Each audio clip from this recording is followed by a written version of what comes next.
ko lang tong aking head unit. If I'm not mistaken, ito yung pangalan nitong unit na to ay Optimus Android head unit.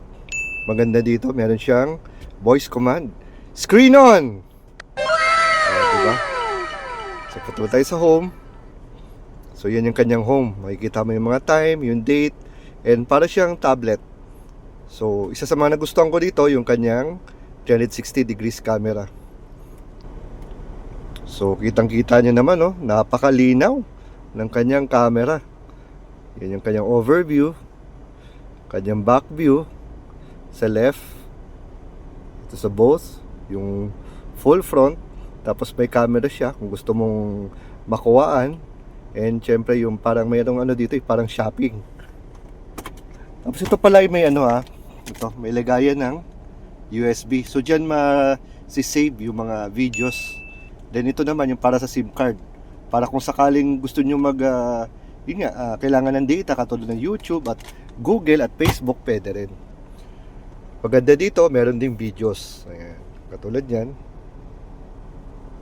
Linaw din. Ang bilis ng kanyang response time. May lag paminsan-minsan pero hindi malala. Yung talagang maganda talaga. In quality, yung HD resolution niya napakaganda. So punta tayo sa mga voice command niya. Ayan. So ito yung mga voice command. So ang ganda, 'di ba? Parang parang napaka techy na niya. Ayan. Screen off. Screen on. 'Di ba? Brightness set to maximum.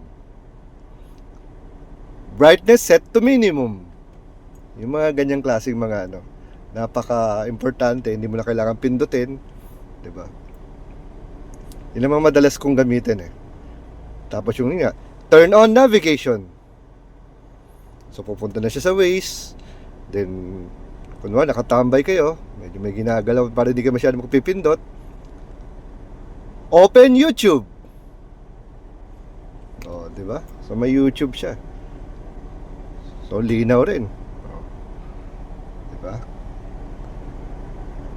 So if you want more, nasa videos natin to. So upload ko yung full video nito sa ating YouTube, sa mga YouTube video.